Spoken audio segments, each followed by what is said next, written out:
The Boeing 777 sat quiet on the tarmac at Dallas-Fort Worth, engines humming their low mechanical prayer, when the gate agent's voice crackled through the intercom with an edge that made passengers look up from their phones.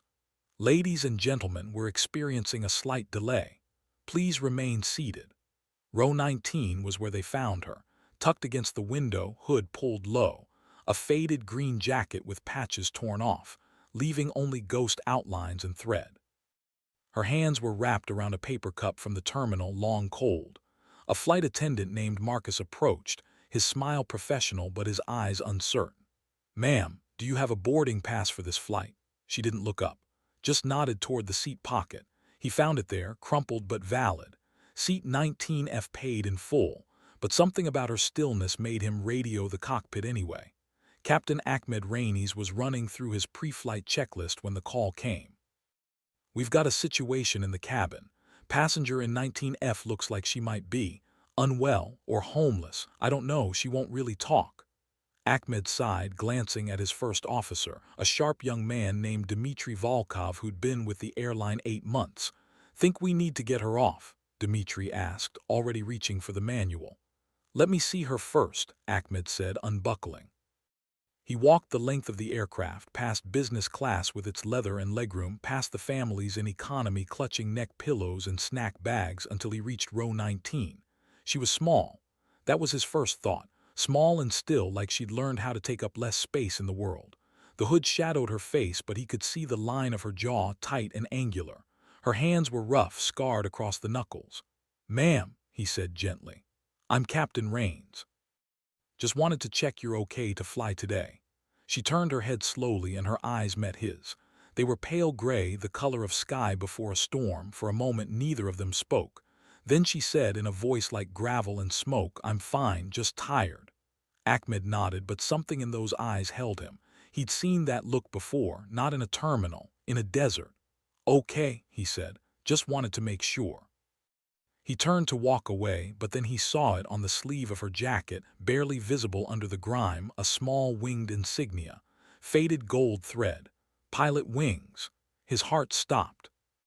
Ahmed Raines froze in the aisle, his hand still resting on the seat back of row 18. The cabin noise.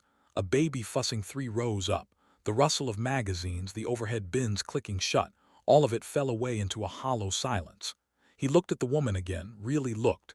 And this time he saw past the hood and the grime and the way she'd folded herself into that window seat like she was trying to disappear. The wings on her jacket were old, the kind they stopped issuing a decade ago. Military. Not commercial. He crouched down beside her, lowering his voice so the passengers nearby wouldn't hear. "Ma'am, those wings on your jacket, where'd you get them?" She didn't answer right away. Just stared out the window at the tarmac, at the ground crew loading baggage into the belly of the plane. Her fingers tightened around the empty cup. "They were mine," she said finally. Her voice was flat, like she'd said the words too many times before and they'd lost their meaning. "Were." She turned to him then and he saw something flicker in those gray eyes. Not anger, something colder, resignation. "It's been a long time, Captain, I don't fly anymore."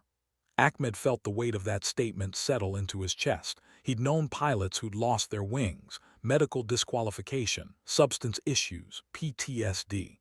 The reasons were many and none of them were easy. "What's your name?" he asked. She hesitated, then pulled the hood back slightly. Her hair was dark, cut short and uneven like she'd done it herself with dull scissors. Her face was lean, weathered, older than he'd first guessed. Maybe late 30s, maybe older, hard to tell. "Kestrel," she said. "People used to call me Kestrel." Not her real name, a call sign. Ahmed nodded slowly. "Kestrel, military. Air Force, C-130 Hercules, tactical airlift. I flew supply runs into Kandahar, Bagram, places that don't exist on maps anymore. 6 years. 2 deployments." She said it without pride or bitterness, just facts. Ahmed stood up, his mind racing. He glanced toward the cockpit where Dmitry was probably wondering what was taking so long. The gate agent was waiting for clearance to close the doors. They were already 12 minutes behind schedule, but he couldn't walk away. "Stay here," he said. "Don't move." He walked back to the cockpit, his stride quick and purposeful. Dmitry looked up as he entered. "Everything good?" "No," Ahmed said, sliding into the captain's seat. He picked up the intercom handset, his thumb hovering over the button. "What are you doing?" Dmitri asked, frowning. Ahmed didn't answer. He pressed the button and his voice filled the cabin, calm and clear. "Ladies and gentlemen, this is your captain speaking. We're going to have a brief delay, but I wanted to take a moment to share something with you. On this aircraft today, seated in row 19, is a veteran of the United States Air Force. She flew C-130s in combat zones most of us will never see. She carried supplies, equipment, and personnel into some of the most dangerous airspace in the world. Her call sign was Kestrel." The cabin went still. Ahmed could hear it through the open cockpit door, the shift in energy, the rustle of people turning in their seats. "This bird has a pilot today," Ahmed continued, his voice steady. "And I think she deserves to know she's home." In row 19, Kestrel sat frozen, her heart hammering against her ribs like it was trying to break free. She heard the captain's voice echoing through the cabin, heard her call sign spoken aloud for the first time in years, and something inside her cracked open. Not violently, quietly, like ice melting under sunlight. She wanted to disappear, wanted to pull the hood back over her head and sink into the seat until the fabric swallowed her whole. But she couldn't move. Around her, the cabin stirred. A man in 18D turned around, his face uncertain but curious. A woman across the aisle leaned forward, her expression shifting from confusion to something softer. Understanding, maybe, or pity. Kestrel wasn't sure which was worse. "Thank you for your service," someone said. She didn't see who. The words floated through the air like they always did, hollow and reflexive, a script people recited because they didn't know what else to say. She nodded, a small mechanical movement, and stared harder at the tarmac outside. A baggage cart rolled past, its yellow paint chipped and faded. She focused on that, on the mundane detail, because it was easier than looking at the faces turning toward her. In the cockpit, Dmitri stared at Ahmed like he'd lost his mind. "What are you doing?" "What needs to be done?" Ahmed said, setting the handset down. He ran through the final checks, his hands moving with practiced precision, but his mind was elsewhere. He'd flown for 23 years, commercial jets, long-haul routes, smooth skis, and turbulence alike, but he'd never been in combat, never had to land on a dirt strip with mortars falling 200 meters away, never had to make the split-second decisions that separated life from death. He didn't know what Kestrel had seen, but he knew what it cost. Dmitri shook his head, his jaw tight. "You're going to get complaints. Corporate's going to hear about this." "Let them," Ahmed said. He keyed the radio, his voice shifting to the clipped professionalism of air traffic control communication. "Dallas ground, skyward 447 ready to push." The tower responded and the plane began to move, pulled backward by the tug, the terminal sliding away through the cockpit windows. Behind them, the cabin had settled into an uneasy quiet. Kestrel kept her eyes on the window, watching the taxiway lights blur past as the aircraft rolled toward the runway. Her hands were shaking. She pressed them flat against her thighs, willing them to stop, but they wouldn't. She hadn't been on a plane in 3 years. Not since the hearing. Not since the review board had sat across from her in that sterile room and told her she was grounded. Permanently. Medical disqualification due to post-traumatic stress disorder. They'd said it kindly, like that made it better. Like taking away the only thing she'd ever been good at was some kind of mercy. She'd walked out of that room and into a world that didn't know what to do with her. The Air Force had trained her to fly, to lead, to make impossible decisions under impossible pressure. But it hadn't trained her to be a civilian. So she drifted. Shelters, halfway houses, nights on benches or in doorways. And now somehow she was here. Seat 19F paid for, with the last of her VA check. The Boeing 777 turned onto runway 18R, its nose aligned with the long strip of asphalt stretching toward the horizon. The sun was setting, painting the sky in shades of orange and bruised purple, and the light caught the aircraft's wings, making them glow like something holy. Inside the cockpit, Ahmed ran through the final checks, his voice calm and measured as he called out each item. "Flaps 25. Flaps 25 set," Dmitri confirmed, his tone clipped. He still hadn't said anything about the announcement, but Ahmed could feel the tension radiating off him like heat. "Transponder. Transponder on and altitude set." Skyward 447, you're cleared for takeoff, runway 18R, the tower said, the controller's voice crackling through the headset. Cleared for takeoff, 18R, Skyward 447, Ahmed replied. He pushed the throttles forward and the engines roared to life, their sound a deep thrumming growl that shook the airframe. The plane began to roll, slowly at first, then faster, the white centerline of the runway blurring beneath them. In row 19, Kestrel felt the acceleration press her back into the seat. Her hands were still shaking, but now it wasn't fear. It was something else. Memory. Muscle memory. Her body remembered this, the buildup of speed, the moment of commitment when the wheels left the ground and there was no going back. She closed her eyes and let herself feel it. The rumble of the engines, the slight vibration in the airframe, the way the world tilted as the nose lifted and the ground fell away. For a moment she wasn't in row 19. She was in the cockpit of a C-130, her hands on the yoke, her crew beside her, the Afghan mountains rising like teeth in the distance. Rotate, Ahmed said, and pulled back on the yoke. The nose lifted. The main gear left the runway, and Skyward 447 climbed into the evening sky, banking gently to the west. In the cabin, passengers settled in, adjusting seatbelts and pulling out tablets and books. But a few kept glancing back toward row 19, where the woman in the faded jacket sat with her eyes closed and her hands pressed flat against her thighs. Marcus, the flight attendant, paused beside her seat. "Can I get you anything?" he asked quietly. She opened her eyes, and for a second he thought she might cry, but she didn't. She just shook her head. "I'm good," she said. Her voice was steadier now, stronger. "Thank you." He nodded and moved on, but he didn't forget the look in her eyes. Up front, the plane leveled off at 37,000 feet, and Ahmed engaged the autopilot. The sky outside was darkening, the last traces of sunlight fading into deep blue. Dmitri finally spoke, his voice tight. "You shouldn't have done that." Ahmed didn't look at him, just watched the horizon, the endless expanse of sky. "Maybe not," he said, "but I did. She's just one passenger." "She's a pilot," Ahmed said, his voice quiet but firm, "and she's been invisible long enough." The flight settled into its rhythm, the hum of engines, the faint clatter of the beverage cart making its way down the aisle, the soft glow of reading lights dotting the cabin like stars. Ahmed sat in the captain's seat, his hands resting lightly on the controls, even though the autopilot was doing the work. Beside him, Dmitri was silent, his jaw still tight, his gaze fixed on the instruments.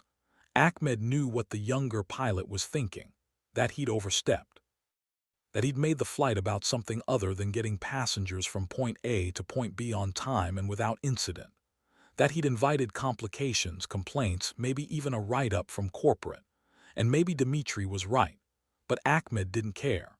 He'd spent 2 decades in the cockpit learning to read weather, navigate airspace, manage emergencies. But he'd also learned something else, that the job wasn't just about flying. It was about people. And sometimes people needed to know they mattered.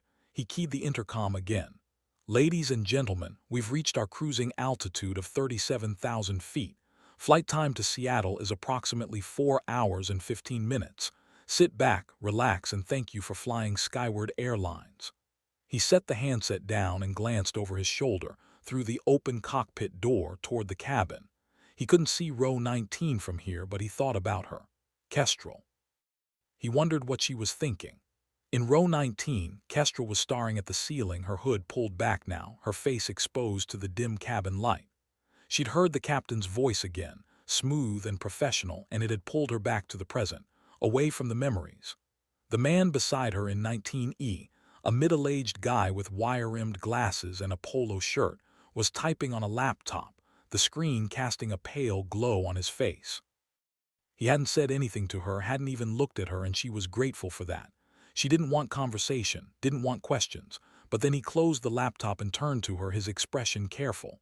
"That announcement earlier," he said quietly. "That was about you," she tensed, her shoulders drawing up. "Yeah," he nodded slowly like he was processing it. "C-130s, that's cargo, right? Transport. Tactical airlift," she said, her voice flat. "Supplies, equipment. Personnel, sometimes medevac. Heavy bird, heaviest I ever flew." He was quiet for a moment, then said, "My brother was Army, did 2 tours in Iraq. He used to talk about the transport pilots, said they were the ones who kept everything running, said without them the whole operation would have fallen apart." Kestrel didn't know what to say to that, so she just nodded. "He's still around?" the man asked. "Your brother?" "Yeah, he's good. Works in it now. Boring as hell, but he's good." "That's good," Kestrel said, and she meant it. The man nodded again, then opened his laptop and went back to typing. But before he did, he said, "Thanks for what you did." Kestrel looked at him, surprised. "I didn't do anything." "Yeah," he said, not looking up. "You did." The hours passed slowly, the way they always did on long flights. The cabin lights dimmed. Passengers dozed or watched movies on seatback screens, their faces lit by flickering blue light. Marcus and the other flight attendants moved through the aisles, quiet and efficient, collecting trash and answering call buttons. Kestrel didn't sleep. She never slept on planes. Too many memories of sleeping in the cockpit during long hauls, her head against the cold metal of the bulkhead, her body jerking awake at every burst of turbulence. So she sat there, staring out the window at the darkness beyond.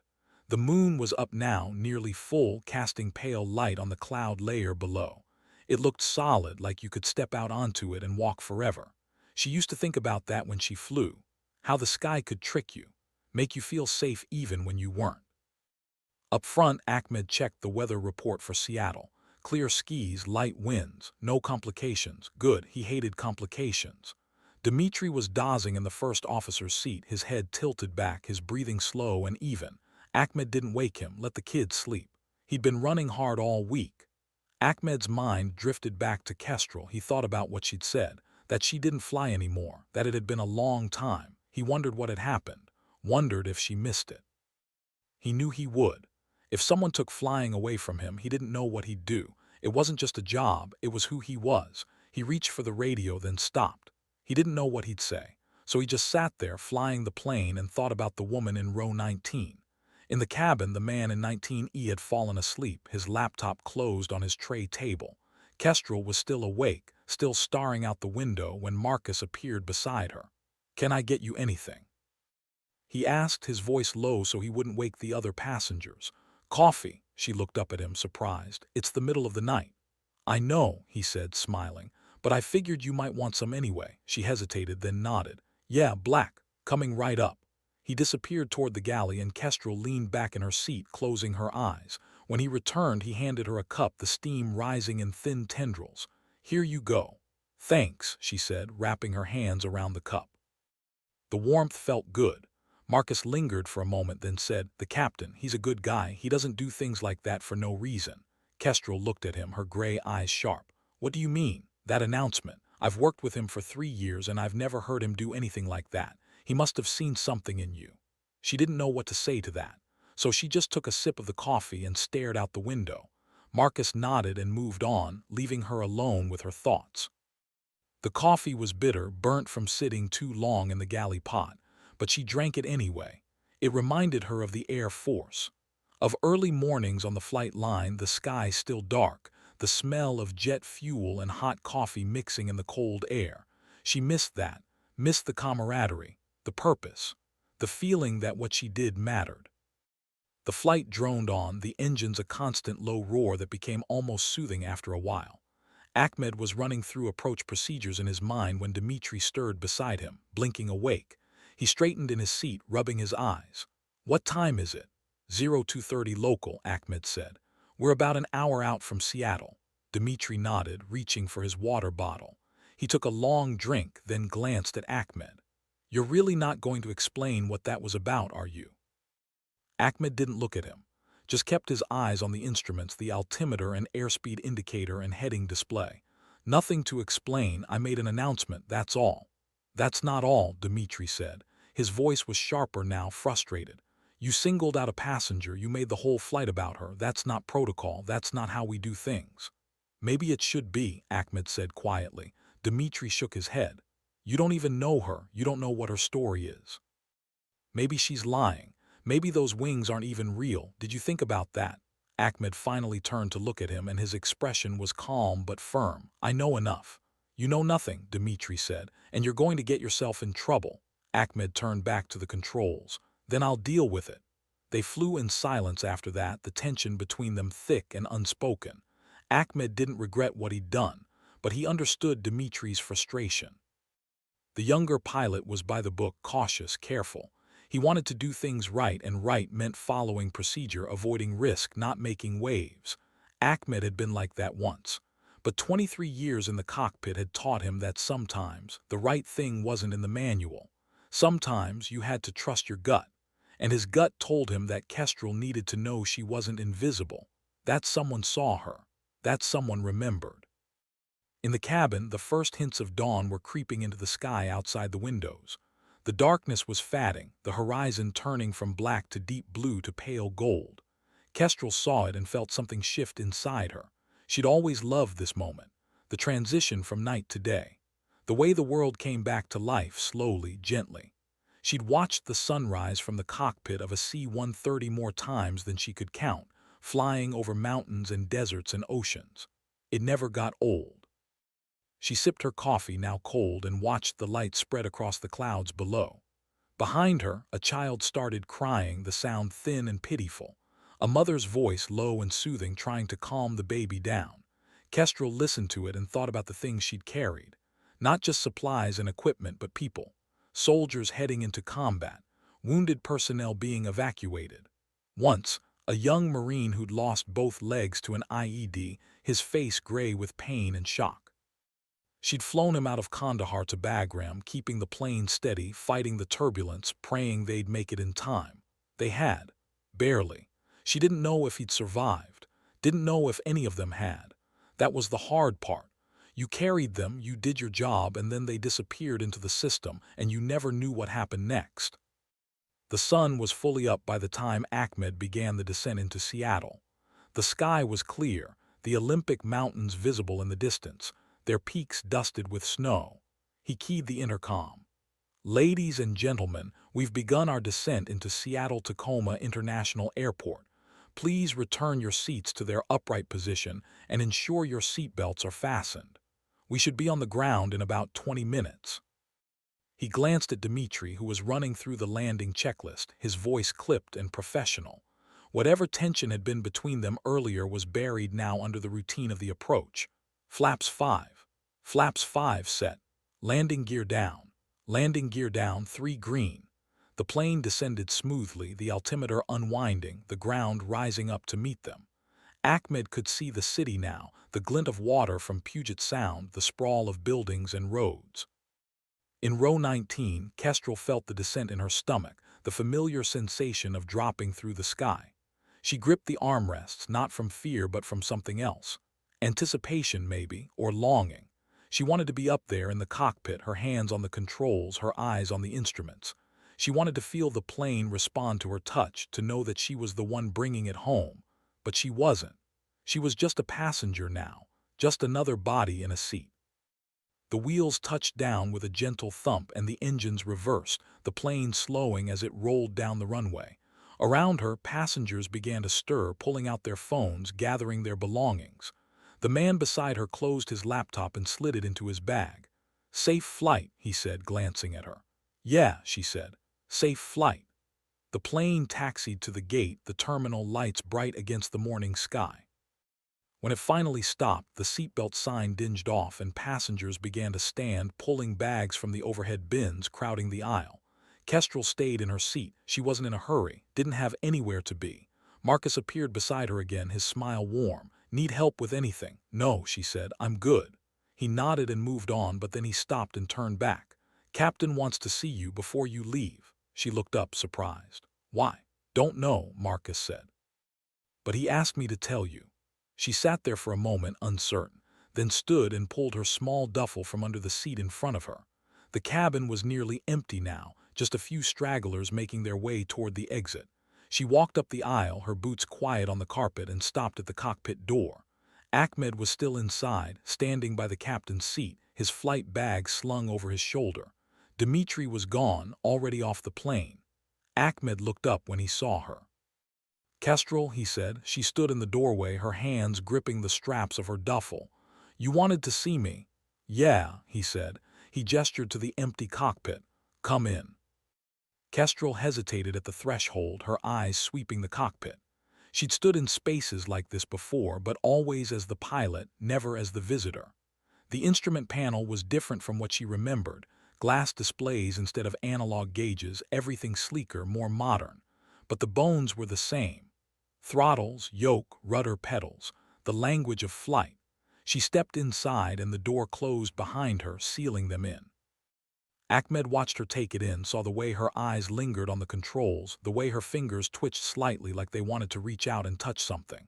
"How long's it been?" he asked quietly. "Since you flew?" She didn't answer right away, just stared at the captain's seat, at the worn leather and the small placard with Ahmed's name on it. 3 years, she said finally. 3 years, 2 months, 16 days. The precision of it told him everything he needed to know. She was counting, still counting. "What happened?" he asked. She turned to look at him and her expression was guarded. "Medical disqualification, PTSD. They said I wasn't fit to fly." Ahmed nodded slowly. He'd known it was something like that. "Do you agree with them?" She laughed, but it was a hollow sound, bitter. "Does it matter? They took my wings. That's all that matters." "It matters," Ahmed said. "Because if you don't agree with them, then maybe they were wrong." She shook her head. "They weren't wrong. I was a mess. Still am most days. I can't sleep. Can't hold a job, can't." She trailed off, her voice breaking slightly. "I can't function in the real world. Only place I ever made sense was up here." She gestured to the cockpit, to the sky beyond the windshield. "And now I can't even do that." Ahmed was quiet for a moment, then said, "You ever think about fighting it, getting reinstated?" "Every day," she said. "But it's not that simple. You don't just get your wings back. You have to prove you're stable, that you can handle the pressure. And I can't even handle getting through a day without falling apart." She looked away, her jaw tight. "I'm not the pilot I used to be." "Maybe not," Ahmed said, "but you're still a pilot. That doesn't go away just because someone takes your license." She looked at him, and for the first time there was something vulnerable in her eyes. "You don't know me. You don't know what I've done, what I've seen." "You're right," Ahmed said. "I don't. But I know what it looks like when someone's lost. And I know what it looks like when someone's still fighting. You're still fighting, Kestrel. I can see it." She didn't say anything, just stood there, her hands gripping the duffel strap so tight her knuckles were white. Ahmed reached into his flight bag and pulled out a small notebook and a pen. He scribbled something down, then tore the page out and handed it to her. "That's my email," he said, "if you ever want to talk. Or if you ever decide you want to try getting back in the cockpit, I know some people, instructors, therapists, people who have been where you are." She took the paper, staring at it like it was something fragile. "Why?" she asked. "Why do you care?" Ahmed thought about that for a moment, then said, "Because someone cared about me once. When I was starting out, when I didn't think I was good enough. And it made all the difference." Kestrel stood there holding the piece of paper, Ahmed's handwriting neat and precise across the torn page. She wanted to crumple it up, throw it away, tell him he was wasting his time, but she didn't. She folded it carefully and tucked it into the pocket of her jacket next to the faded wings. "Thank you," she said quietly. Ahmed nodded. "Take care of yourself, Kestrel." She turned to leave, but then stopped at the cockpit door and looked back. "That announcement you made, that wasn't for me, was it?" Ahmed met her eyes. "It was exactly for you." She nodded slowly, then stepped out of the cockpit and into the jetway. The terminal was busy, morning travelers rushing past with rolling suitcases and coffee cups, their faces tired and distracted. Kestrel walked through them like a ghost, invisible again. She made her way through the terminal, past the shops and the restaurants and the endless parade of people who didn't see her. Outside, the Seattle morning was gray and damp, the kind of weather that seeped into your bones. She pulled her hood up and started walking, her duffel slung over one shoulder. She didn't have a plan, didn't have a place to stay. But she had the paper in her pocket, Ahmed's email address, and that was something. It was more than she'd had yesterday. She walked for hours, through the city streets, past the waterfront and the Pike Place market, until her feet ached and her stomach was empty. She found a bench near the ferry terminal and sat down, watching the boats come and go. The sky was starting to clear, patches of blue showing through the clouds. She pulled out the paper and read the email address again. Then she pulled out her phone, an old model, cracked screen, barely holding a charge, and opened her email app. She stared at the blank message for a long time, her fingers hovering over the keyboard. What was she supposed to say? That she was broken. that she didn't know how to fix herself. That flying was the only thing that had ever made sense, and without it she was lost. Finally, she just typed, "This is Kestrel. I don't know what I'm doing, but I'm still here." She hit send before she could change her mind, then put the phone away and stared at the water. A ferry was pulling in, its horn sounding low and deep. She watched it dock, watched the passengers stream off, carrying their lives with them. And she thought about what Ahmed had said, that she was still fighting. She hadn't thought of it that way. Hadn't thought of survival as a fight, but maybe it was. Maybe just getting through each day, putting one foot in front of the other, was its own kind of battle. And maybe, just maybe, she hadn't lost yet. The sun broke through the clouds, casting light on the water, and Kestrel closed her eyes and let it warm her face. For the first time in a long time, she felt something other than emptiness. She felt possibility. Small, fragile, but there. She stood up, slinging her duffel over her shoulder, and started walking again. She didn't know where she was going, but she was moving, and that was enough. Ahmed didn't hear from Kestrel for 2 weeks. He thought about her sometimes, during flights, during quiet moments at home when his mind wandered. He wondered if she'd read his email, if she'd thrown the paper away, if she was okay. Then one evening, as he was sitting at his kitchen table going over flight logs, his phone buzzed. An email notification. He opened it and saw her name. Just one line, "This is Kestrel. I don't know what I'm doing, but I'm still here." He sat there for a long moment, staring at the screen, then typed back, "That's a good start." Over the next few weeks they exchanged email, short ones at first. Kestrel would write about her day, where she'd walked, what she'd seen, how she was getting by. Ahmed would respond with encouragement, sometimes with resources. He sent her links to VA programs, to therapists who specialized in PTSD, to support groups for veterans. He didn't push, just offered, and slowly something shifted. Kestrel started writing more, about her time in the Air Force, about the missions she'd flown, about the things she'd seen. She wrote about the night she'd evacuated a wounded Marine, how she kept the plane steady through turbulence and tracer fire, how she'd landed on a dirt strip with no lights and no margin for error, how she'd felt invincible then, like she could do anything. And she wrote about the crash, not a literal crash, a metaphorical one, the slow unraveling after she came home, the nightmares, the flashbacks, the way the world had stopped making sense, how she tried to hold it together to keep flying, but eventually the cracks had grown too wide. Ahmed read every word. He didn't offer platitudes or empty reassurances, he just listened. And sometimes he shared his own struggles, the times he doubted himself, the mistakes he'd made, the fear that one day he'd lose the thing he loved most. They became, in a strange way, friends. Two pilots, separated by circumstance but connected by the sky. One evening, 3 months after their first email, Kestrel wrote, "I think I want to try to get back in the air. I don't know if I can, but I want to try." Ahmed replied immediately, "Then let's make it happen." He reached out to contacts, pulled strings, made calls. He found an instructor, a retired Air Force pilot named Grant Holloway, who specialized in working with grounded aviators. He found a therapist, Dr. Lena Park, who'd worked with combat pilots for years. He even found a small flight school in eastern Washington that,